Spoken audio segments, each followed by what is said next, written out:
اگر ہم تصور کریں کہ ہم کسی انتہائی جدید IVF کلینک میں کھڑے ہیں، مطلب ایک ایسی جگہ جہاں الیکٹران مائکروسکوپ کے ذریعے انسانی زندگی کی بالکل شروعات کو دیکھا جا سکتا ہو، یعنی ایک خلیے کو تقسیم ہوتے ہوئے۔ بالکل، یہ ایک ایسا منظر ہے جو جدید سائنس کی معراج لگتا ہے۔ ہاں ہاں، لیکن ذرا سوچیں اگر کوئی یہ کہے کہ اس پورے مائکروسکوپک پروسیس کا نقشہ آج سے 1400 سال پہلے ایک قدیم متن میں کھینچ دیا گیا تھا۔ ہم عام طور پر پرانی کتابوں اور جدید لیبوریٹریز کو دو بالکل الگ دنیایں سمجھتے ہیں نا؟ 100%۔ ہمارا عموماً یہی تاثر ہوتا ہے کہ ایک دنیا کا تعلق صرف استعاراتی اور فلسفیانہ عقیدے سے ہے، اور دوسری دنیا صرف ٹیسٹ ٹیوبز اور ٹھوس حقائق کی بات کرتی ہے۔ مطلب ہم یہ فرض کر لیتے ہیں کہ ان کے درمیان کوئی مشترکہ زبان نہیں ہو سکتی۔ ہم ایک ایسی تحقیق کو ڈی کوڈ کرنے جا رہے ہیں جو بالکل اسی تاثر کو چیلنج کرتی ہے۔ ہم جس ریسرچ پیپر پر غور کر رہے ہیں اس کا عنوان ہے انسان کی ابتدا اور تخلیق کے راز سے پردہ اٹھانا، قرآن اور سائنس کا تقابلی مطالعہ۔ اور اس انتہائی دلچسپ مقالے کی محققین نوشین ظہیر، فرزانہ شاہین، کشور ناہید اور رخسانہ ہیں۔ اور بطور ماہر میں یہاں یہ واضح کرنا چاہوں گا کہ ہمارا مقصد اس مقالے کی سائنسی بنیادوں کا غیر جانبدارانہ جائزہ لینا ہے۔ بالکل، مطلب یہ واضح رہے کہ ہمارا مقصد یہاں کسی عقیدے کی ترویج کرنا یا کسی مذہبی بات کو سائنسی حقیقت کے طور پر مسلط کرنا ہرگز نہیں ہے۔ ہم صرف یہ دیکھ رہے ہیں کہ محققین نے اس مقالے میں کیا دلائل پیش کی ہیں۔ ہاں، ہم خالصتاً تجزیاتی انداز میں دیکھیں گے کہ انہوں نے کس طرح قدیم الہامی الفاظ کا موازنہ بائیو کیمیکل ارتقاء اور ایمبریولوجی کی جدید ترین دریافتوں کے ساتھ کیا ہے۔ زبردست! تو چلیں اس بات کو تفصیل سے سمجھتے ہیں کہ محققین کے نزدیک یہ قدیم الفاظ اور جدید سیل بائیولوجی کس طرح ایک ہی کہانی سنا رہے ہیں۔ مقالے کا آغاز پہلے انسان یعنی حضرت آدم کی تخلیق کے حوالے سے ہوتا ہے، اور یہاں سیدھا سیدھا صرف مٹی کا ذکر نہیں ہے۔ جی نہیں، اصل میں مقالہ ہمیں بتاتا ہے کہ مٹی کے مختلف ارتقائی مراحل کے لیے باقاعدہ مخصوص اصطلاحات استعمال کی گئی ہیں۔ مثلاً جو پہلا مرحلہ بتایا گیا ہے وہ تراب ہے۔ تراب یعنی بالکل خشک مٹی یا دھول؟ بالکل خشک دھول جس میں کوئی نمی نہ ہو۔ اس کے بعد کا جو مرحلہ بیان کیا گیا ہے وہ 3 ہے، یعنی وہ مٹی جس میں پانی ملا دیا گیا ہو۔ اچھا، اور پھر وہ مرحلہ آتا ہے جسے سلسال یا حمام سنون کہا گیا ہے۔ مقالے میں لکھا ہے کہ یہ وہ مٹی ہے جو سوکھ کے آواز پیدا کرنے لگتی ہے، مطلب ایک پرانی مٹی جس کی ساخت خالص ہو چکی ہے اور وقت گزرنے کے ساتھ اس میں سے ہر قسم کی بو اور نجاست ختم ہو گئی ہے۔ ہاں، اور آخر میں الفخار کا ذکر ہے، یعنی بھٹی میں پکی ہوئی مٹی کے برتن جیسی ٹھوس شکل۔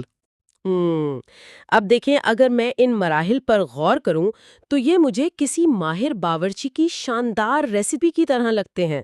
مطلب خشک اجزاء سے شروعات کی، پانی ملایا، اسے خمیر ہونے کے لیے چھوڑ دیا اور پھر ایک بہترین شکل میں پکا لیا۔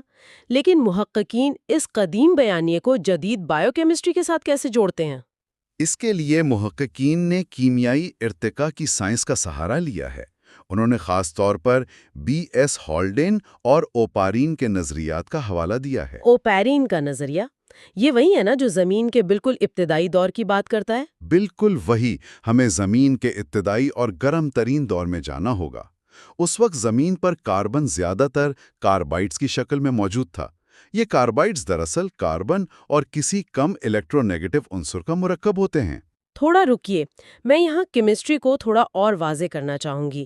مقالے کا استدلال یہ ہے کہ اس خشک کاربائڈز والی مٹی پر جب پانی پڑا تو اس نے زندگی کی بنیاد رکھی۔ یہ عمل کام کیسے کرتا ہے؟ دیکھیں، کیمیائی طور پر اس کے پیچھے ایک بڑا ٹھوس میکانزم ہے۔ جب یہ کاربائڈز پانی کے بخارات یا مائع پانی کے ساتھ ریئیکٹ کرتے ہیں تو ایک گیس پیدا ہوتی ہے جسے ایسیٹیلین کہتے ہیں۔ اچھا، ایسیٹیلین گیس۔ جی، اور محققین اس نقطے کو ہائی لائٹ کرتے ہیں کہ اس کے بعد چٹانوں اور معدنیات کی موجودگی جو ایک کیٹلسٹ کا کام کرتے ہیں، ایک بہت اہم عمل شروع کرتی ہے جسے پالیمرائزیشن کہا جاتا ہے۔ پالیمرائزیشن یعنی وہ عمل جہاں چھوٹے اور سادہ مالیکیولز آپس میں جڑ کر بڑی اور پیچیدہ زنجیریں بنانے لگتے ہیں۔ بالکل درست۔ اور پالیمرائزیشن کے بغیر زندگی ممکن ہی نہیں ہے، کیونکہ ہمارے DNA، پروٹینز اور کاربوہائیڈریٹس یہ سب دراصل پالیمرز ہی ہیں۔ تو مقالے کا کہنا ہے کہ یہ پیچیدہ حیاتیاتی مالیکیولز اسی عمل کے ذریعے بنے۔ ارے واہ! مقالے میں خاص طور پر ایک مٹی کا ذکر بھی ہے، مونٹ موریلونائٹ کلے، جسے جدید سائنسدان ابتدائی زندگی کا گہوارہ مانتے ہیں۔ ہاں، اور اس کی وجہ اس مٹی کی خوردبینی ساخت ہے۔ اس قلعے کے اندر چھوٹی چھوٹی تہیں یا کرسٹلز ہوتے ہیں جو ایک جالی نما ڈھانچہ بناتے ہیں۔ تو یہ ڈھانچہ نامیاتی مالیکیولز کو پھنسانے اور انہیں جڑنے کے لیے محفوظ ماحول دیتا ہے؟ 100%۔ محققین کا استدلال یہی ہے کہ 7ویں صدی کے متن میں خشک دھول سے لے کر پانی ملنے اور کیمیائی تبدیلیوں کا جو تسلسل ہے وہ حیرت انگیز طور پر جدید بائیو کیمسٹری کے اس پولیمرائزیشن میکانزم کے بالکل متوازی چلتا ہے۔ یہ تو واقعی ایک نیا زاویہ ہے۔ اچھا، محققین کے مطابق پہلے انسان کی تخلیق تو ان ماحولیاتی حالات کا نتیجہ تھی، لیکن اگر ہم اس سے آگے بڑھیں، انسانی نسل کا تسلسل جو آج بھی جاری ہے وہ تو مٹی سے پیدا نہیں ہو رہی نا، تو مقالہ انسانی تولید کے عمل کی تشریح کیسے کرتا ہے؟ یہاں سے مقالے کا رخ جنینیات یعنی ایمبریولوجی اور سیل بائیولوجی کی طرف مڑ جاتا ہے۔ محققین بتاتے ہیں کہ تولیدی عمل کے لیے نطفہ کی اصطلاح استعمال کی گئی ہے، جس کا ترجمہ انہوں نے خلاصہ یا کسی چیز کے نچوڑ کے طور پر کیا ہے۔ نچوڑ مطلب کیا یہ صرف ایک ادبی لفظ ہے یا محققین نے اس کی کوئی سائنسی بنیاد بھی پیش کی ہے؟ نہیں، یہ محض ادبی نہیں ہے۔ محققین نے اسے عالمی ادارہ صحت WHO کے تولیدی معیار کے ساتھ جوڑا ہے۔ اچھا، WHO کا معیار۔ جی، سائنسی حقیقت یہ ہے کہ خارج ہونے والا ہر قطرہ افزائش نسل کی صلاحیت نہیں رکھتا۔ WHO کے مطابق ایک کامیاب تولید کے لیے سپرم کاؤنٹ کا 39 ملین سے زیادہ ہونا ضروری ہے۔ 39 ملین؟ اگر اس سے کم ہو تو تولید ممکن نہیں؟ عام طور پر نہیں۔ تو مقالے کا استدلال ہے کہ لفظ نطفہ اس بات کی طرف اشارہ کرتا ہے کہ یہ پورے جسمانی نظام کا ایک لازمی اور انتہائی ضروری خلاصہ ہے جس کے بغیر انسانی نسل آگے نہیں بڑھ سکتی۔ دلچسپ بات ہے، اور مقالے میں یہ بھی ذکر ہے کہ ایک مقام پر اس سیال کو حقیر یا عاجز کہا گیا ہے۔ اب جب میں نے یہ پڑھا تو مجھے لگا کہ شاید یہ صرف ثقافتی نظریہ ہے کہ اس چیز کو معیوب سمجھا جاتا ہے۔ کیا اس کی کوئی بائیولوجیکل وجہ بھی ہے؟ بالکل ہے۔ محققین اس کی مکمل حیاتیاتی تشریح کرتے ہیں۔ اناٹمی کے لحاظ سے اس مائع کا اخراج پیشاب کی نالی یا یوریتھرا کے ذریعے ہوتا ہے، جو جسم سے فضلہ خارج کرنے کا مشترکہ راستہ ہے۔ تو مطلب اسے حقیر اس لیے کہا گیا کیونکہ انسان کی ابتدا ایک ایسے راستے سے ہوتی ہے جو فضلے کے لیے بھی استعمال ہوتا ہے۔ بالکل۔ مقالے کی دلیل یہی ہے کہ یہ محض اخلاقی استعارہ نہیں بلکہ انسان کی حیاتیاتی ابتدا کی عاجزانہ حقیقت کا سیدھا بیان ہے۔ یہ زاویہ واقعی غور طلب ہے۔ اور پھر محققین نطفہ دافق یعنی اچھلنے والے یا تیزی سے نکلنے والے مائع کا ذکر کرتے ہیں، اس کو وہ جدید سائنس سے کیسے جوڑتے ہیں؟ ہاں، وہ اسے سپرم کی موٹیلیٹی یعنی حرکت کرنے کی صلاحیت سے جوڑتے ہیں۔ سائنسی طور پر مادہ کے تولیدی نظام کا ماحول کافی تیزابی اور سپرمز کے لیے جان لیوا ہوتا ہے۔ ہاں، تو سپرم کو اپنے دم کی مدد سے تیزی سے تیرنا ہوتا ہے۔ بالکل۔ فرٹیلائزیشن کے لیے یہ سب سے بنیادی شرط ہے۔ اگر موٹیلیٹی نہ ہو تو عمل تولید وہیں رک جاتا ہے۔ محققین کے مطابق دافق کا لفظ اسی ناگزیر حرکت کو ظاہر کرتا ہے۔ صحیح۔ اور جب یہ سپرم انڈے تک پہنچ جاتا ہے تو ایک اور اصطلاح لکھی ہے، نطفے امشاج، جس کا مطلب ہے ملا ہوا خطرہ۔ اب ظاہر ہے 2 خلیے مل رہے ہیں تو ملے ہوئے ہی کہلائیں گے۔ اس میں جینیات کا کیا پہلو ہے؟ یہ اس مقالے کا بہت پیچیدہ اور دلچسپ حصہ ہے۔ محققین اسے زائگوٹ بننے کے عمل سے تشبیہ دیتے ہیں۔ میکانزم یہ ہے کہ سپرم اور اووم دونوں جینیاتی طور پر ہیپلوئڈ ہوتے ہیں۔ ہیپلوئڈ مطلب ان میں کروموزومز کی تعداد آدھی ہوتی ہے، 23 بالکل۔ انسانی خلیے میں عام طور پر 46 کروموزومز ہوتے ہیں۔ اور ایسا کیوں ضروری ہے؟ مطلب اگر وہ پورے 46 ہوتے تو کیا ہوتا؟ اگر وہ پورے ہوتے تو ملنے کے بعد بننے والے زائگوٹ میں 92 کروموزومز ہو جاتے۔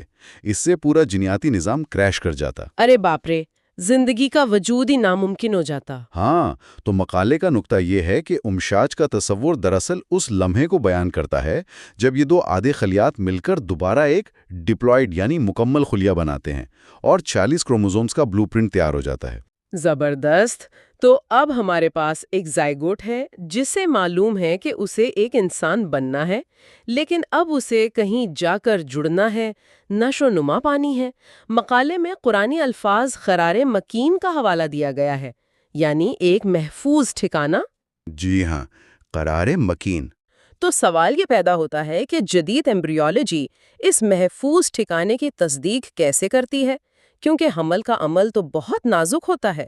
بالکل، اور اسی نزاکت کو محققین نے امپلانٹیشن کے سائنسی عمل سے سمجھایا ہے۔ جب زائگوٹ تقسیم ہو کر خلیوں کی گیند یعنی بلاسٹوسسٹ بنتا ہے تو اسے بچہ دانی کی دیوار سے جڑنا ہوتا ہے۔ صحیح۔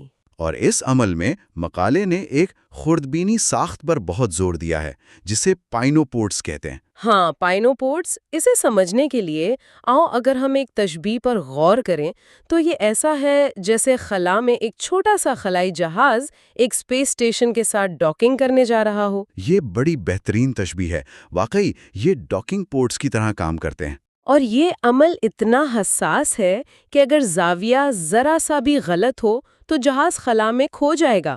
محققین کے مطابق پائنوپورٹس کیسے کام کرتے ہیں؟ اصل میں یہ بچہ دانی کے اندرونی جھلی پر ابھرنے والے مائکروسکوپک غبارے جیسے ابھار ہوتے ہیں۔ یہ صرف چند دنوں کے لیے ظاہر ہوتے ہیں، جسے ونڈو آف ریسیپٹیوٹی کہا جاتا ہے۔ ان کا کام بلاسٹوسسٹ کو اپنی طرف کھینچنا اور مضبوطی سے جڑنے میں مدد دینا ہے۔ اور مقالے کا دعویٰ ہے کہ جدید IVF ٹیکنالوجی کا دار و مدار بھی انہی پائنوپورٹس پر ہے۔ مطلب اگر یہ پورٹس کام نہ کریں تو کیا ہوگا؟ اگر یہ صحیح نہ بنے یا وقت پر نہ ابھریں تو بلاسٹوسسٹ دیوار سے ٹکرا کر واپس آ جاتا ہے۔ حمل ٹھہرتا ہی نہیں۔ کلینیکل ریسرچ کے مطابق IVF کی کئی ناکامیوں کی وجہ انہی پائنوپورٹس کا نہ ہونا ہے۔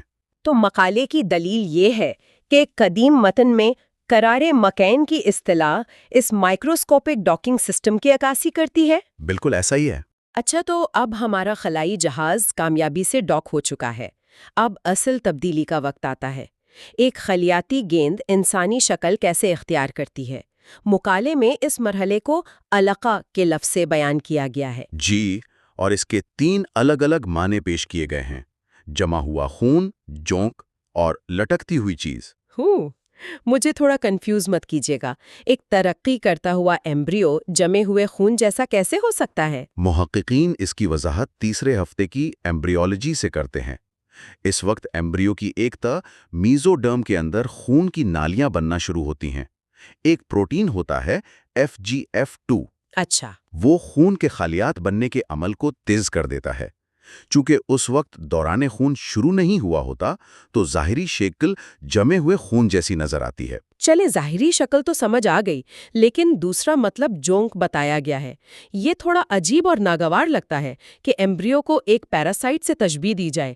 اس کی کیا سائنسی توجیہ ہے؟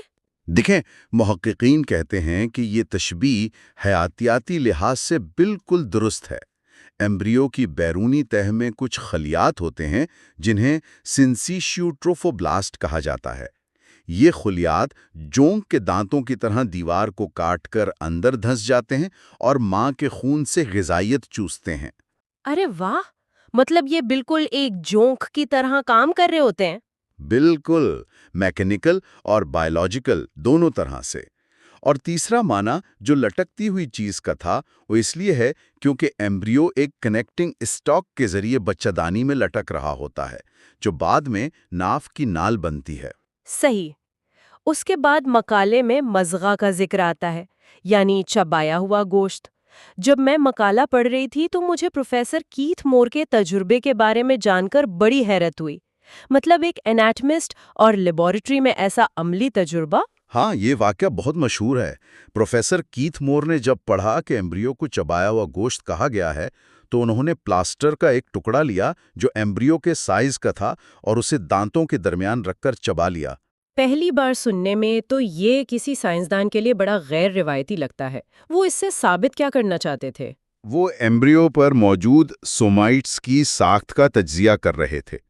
اس مرحلے پر نیورل ٹیوب کے ارد گرد چھوٹے چھوٹے ابھار بنتے ہیں جنہیں سومائٹس کہتے ہیں۔ کیتھ مور نے جب پلاسٹر پر دانتوں کے نشانات کو مائکروسکوپ کے نیچے سومائٹ سے ملا کر دیکھا تو دونوں کی بناوٹ بالکل ایک جیسی تھی۔ اور مقالے کے مطابق یہ سومائٹس ایمبریو کے لیے اتنے اہم کیوں ہیں؟ کیونکہ یہ جسم کے ڈھانچے کی بنیاد ہیں۔ ان کا ایک حصہ سکلیریوٹوم ہے جس سے ریڑھ کی ہڈی بنتی ہے اور دوسرا مائوٹوم ہے جس سے گوشت یا پٹھے بنتے ہیں۔ تو یہ انسانی ساخت کا پہلا باقاعدہ قدم ہے۔ اسی حصے میں محققین نے ایک اور فقرے پر بحث کی ہے جس میں اس مرحلے کے ایمبریو کو کچھ بنا ہوا اور کچھ ان بنا کہا گیا ہے۔ یہ منطقی طور پہ کافی کنفیوز کرتا ہے۔